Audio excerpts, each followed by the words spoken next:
mereka yang tersayang. Baik, bila kita bercakap mengenai rentas negeri, sekarang ini pun kebanyakan sektor ekonomi telah pun dibuka mengikut SOP dan juga dalam keadaan dan juga cara norma baharu. Apa khabar sebenarnya usahawan-usahawan di luar sana, kerana setelah hampir 2 tahun bergelut untuk bertahan, kini anda boleh mula start enjin orang kata dan terus sahaja pecut. Kerana apa? Sekarang ini sektor ekonomi telah pun dibuka, tetapi cabarannya bagaimana usahawan-usahawan ini untuk beradaptasi dalam keadaan endemik ini. Jadi kita nak berbicara dan juga berbual berkenaan dengan cabaran usahawan mendepani fasa endemik ini bersama dengan tetamu yang telah pun bersiap sedia dalam talian. Datuk Dr. Haji Sharifuddin Musa, Penasihat Dewan Perniagaan Antarabangsa Kuala Lumpur. Assalamualaikum. Waalaikumsalam warahmatullahi wabarakatuh. Sihat, Datuk? Alhamdulillah sihat. Alhamdulillah. Saya nampak drum kat belakang Datuk tu. Kemai lagi. Datuk, ialah seperti mana saya sebutkan tadi di awal. Dah 2 tahun sebenarnya usahawan-usahawan ini bergelut untuk bertahan dalam pancaroba pandemik COVID-19 ini. Sekarang ini sektor ekonomi telah pun dibuka. Akan tetapi permasalahannya apabila kebanyakan pekerja-pekerja telah dibuang ataupun diberhentikan ketika mana syarikat bergelut, ketika mana negara kita masih lagi dalam kekalutan ekonomi waktu itu. Sekarang ini apabila pekerja berkemahiran dan juga dipercayai itu hilang, bagaimana majikan nak menghadapinya, Datuk? Ya, Safika, memang kata risiko itu sangat tinggilah. Banyak peniaga yang telah gulung tikar. Betul. Untuk dari sudut segi mahir, kerajaan telah menyediakan platform iaitu melahirkan pekerja-pekerja mahir melalui program TVET pada 2019. Dan program tersebut adalah terdiri daripada industri perkilangan, pemakanan, pertanian, IT, rekrutan dan juga industri kreatif. Padahal saya yakin program-program TVET gabungan di antara pemain industri dan juga Institut Kerjaya Tinggi telah melahirkan industri tenaga-tenaga mahir yang diperlukan. Datuk, bila kita cakap mengenai berniaga ini, kadang-kadang satu permasalahan ialah apabila kita tengok orang tu buat A, kita pun nak buat A juga. Kalau orang sebelah tu jual goreng pisang, kita pun nak jual goreng pisang. Tidak nampak lagi bidang dan juga sektor lain. Sebab itulah permasalahannya apabila kita asyik termasuk dalam red ocean. Dah terlalu ramai, padat dalam suatu sektor. Jadi sebenarnya dalam keadaan dan juga situasi sekarang, di mana lagi sebenarnya sektor ataupun industri yang masih lagi kosong ataupun boleh diberi ruang kepada usahawan-usahawan baru khususnya, Datuk? Bagi pendapat saya, buat masa ini usahawan perlulah kreatif. Kreatif bagaimana untuk memperluaskan pasaran-pasaran mereka yang sedia ada. Kita kategorikan kepada 3 bahagian, iaitu peniaga kecil, pertengahan dan peniaga tinggilah. Untuk bahagian peniaga kecil, industri pemakanan yang biasa dilakukan bagi online boleh dikembangkan ke luar negara. Dah sampai masanya kita keluar negara.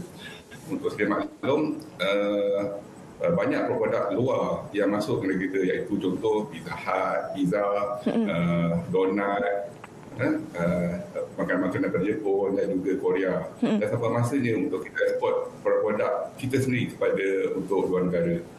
Begitu juga dengan perkhidmatan salon, spa, perkhidmatan cuci kenderaan. Biasanya kita perlu ke kedai untuk pergi ke salon untuk menerima perkhidmatan mereka. Jadi kita boleh lebih kreatif dengan mengadakan perkhidmatan salon secara mobile dan juga spa, pergi ke rumah. Dan juga perkhidmatan cuci kenderaan kita boleh buat pergi ke rumah, kerana kita yakin tiap rumah mempunyai lebih daripada satu kenderaan. Kalau katalah kita ada kita bapa pakai satu kereta, mak pun pakai satu kereta dan anak pun pakai satu kereta. Dah kebiasaannya tiap rumah tu paling minima adalah 3 kenderaan. Jadi saya rasa perkara itu perlu diperluaskan dan lebih kreatif. Bagi perkhidmatan yang sederhana peringkatnya, iaitu saya berpendapat banyak lagi perlu ruang dipenuhi, iaitu dari segi perniagaan e-hailing dan juga courier service dan express service. Kerana industri ini masih kurang dan pendapatan yang cukup lumayan untuk industri tersebut. Dan bagi peringkat tinggi, sudah pasti memang sangat terjejas kerana perniagaan dah lama berniaga tiba-tiba terhenti. Sudah pasti orang pusingan, terjejas, hutang masih bertambah dan mungkin sukar bank untuk pinjaman kepada syarikat-syarikat yang mengalami kerugian yang teruk. Oleh itu, peniaga-peniaga yang telah lama bidang perlulah mencari peluang-peluang ataupun pelaburan kepada syarikat-syarikat yang difikirkan potensi naik untuk kita laburkan. Itu adalah antara bidang-bidang yang perlu diceburi.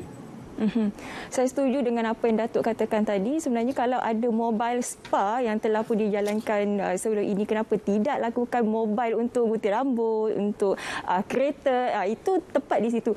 Kemudian tadi Datuk ada juga sebut mengenai pinjaman. Tapi selain daripada pinjaman, seperti mana yang diberikan oleh kerajaan, kita ada inisiatif Geran Khas Prihatin yang diberikan kepada usahawan-usahawan yang terjejas. Selain daripada GKP ini, apa lagi Datuk, pada khemah Datuk, inisiatif yang diberikan oleh kerajaan yang sepatutnya direbut oleh usahawan-usahawan ini?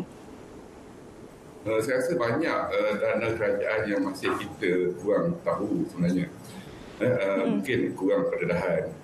Maksud saya, ada dana iaitu daripada Majlis Belia Malaysia, iaitu program insentif belia negara yang peruntukan RM15,000 untuk remaja-remaja kita untuk berniaga. Dan ada juga pembiayaan perniagaan. Contohnya yang dikeluarkan oleh SME Bank, MARA, Tekun, CDC dan lain-lain. Itu ada dua. Dan ketiga, kemungkinan banyak lagi institusi, iaitu contoh bantuan kewangan untuk ekspor pula. Ekspor iaitu daripada Bank Exim Bank. Kita ada geran pembangunan MDG dan dana ekspor perkhidmatan SEF yang disediakan oleh Matrik. Itu antara pinjaman-pinjaman yang dikhususkan untuk peniaga dan juga usahawan-usahawan kita. Bila mendapat pinjaman ataupun geran itu, sebagai seorang usahawan, kita kena bahagi-bahagikan peruntukannya untuk operation dan juga untuk pemasaran. Dan bila kita sebut mengenai pemasaran, ini antara elemen yang paling penting sekali sebenarnya untuk kita mengembangkan perniagaan. Akan tetapi mungkin ada syarikat yang menghadapi kekangan kewangan dari segi pemasaran. Jadi bagaimana sebenarnya dalam pada masa kini cara terbaik untuk melakukan pemasaran tanpa melibatkan kos yang banyak tetapi boleh memberikan impak yang besar, Datuk? Kita perlu kreatif untuk berniaga. So berniaga sekarang selepas musim akademik dan masa akademik sekarang ni tak seperti dulu, iaitu kita berniaga berhadapan.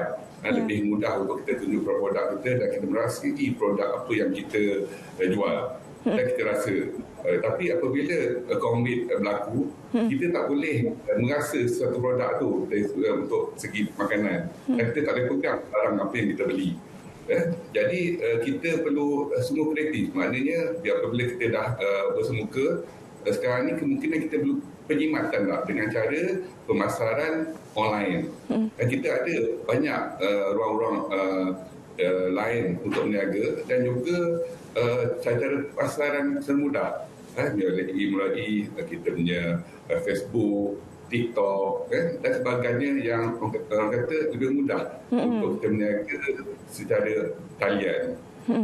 Datuk, sebenarnya cabaran yang paling besar sekarang ni yang dihadapi ialah apabila para usahawan ini lelah sebenarnya selepas 2 tahun dah bergelut untuk bertahan ini. Jadi kadang-kadang ada usahawan tu dia dah putus asa, hilang dah semangat. Bagaimana Datuk melihat situasi ini? Ya betul. Rakan-rakan perniagaan saya pun banyak dah tutup perniagaannya kerana kita berdapat iaitu COVID ni hanya setahun saja. Tetapi apabila berlanjutan sehingga 2 tahun pun tidak selesai, memang banyak yang tutup dan gulung tikar. Apa yang penting kita harus buat, apa yang sudah kita gagal adalah untuk kita pelajari. Dan untuk masa depan kita perlu diteruskan. Dan kita ada banyak persatuan-persatuan yang boleh membantu kita untuk dari segi dana juga khidmat nasihat. Contoh persatuan kontraktor, boleh kita rujuk kepada kontraktor dan juga kontraktor kecil iaitu Perkop. Begitu juga peniaga lain iaitu Dewan-Dewan Perniagaan Negeri. Itu bagi industri berbagai. Dan kalau industri kehilangan, mereka juga ada persatuan berkilang-kilang. Jadi peniaga-peniaga yang gagal jangan putus asa, rujuk kepada persatuan tersebut. Saya yakin persatuan dapat membantu mengatasi masalah yang kita hadapi sekarang ini. Baik, itu di antara cabaran-cabaran yang terpaksa dihadapi oleh usahawan setelah hampir kita 2 tahun bergelut dalam situasi pandemik ini. Kini usahawan ini terpaksa pecut. Dia dah tak boleh nak merangkak dah sekarang ni. Dia memang kena pecut sebab sekarang ni masa berlalu dengan pantas sekali. Apa pun, terima kasih kita nak ucapkan kepada Datuk Dr. Haji Sharifuddin Musa, Penasihat Dewan Perniagaan Antarabangsa Kuala Lumpur, kerana sudi bersama dengan kita hari ini. Terima kasih Datuk. Assalamualaikum. Sama-sama.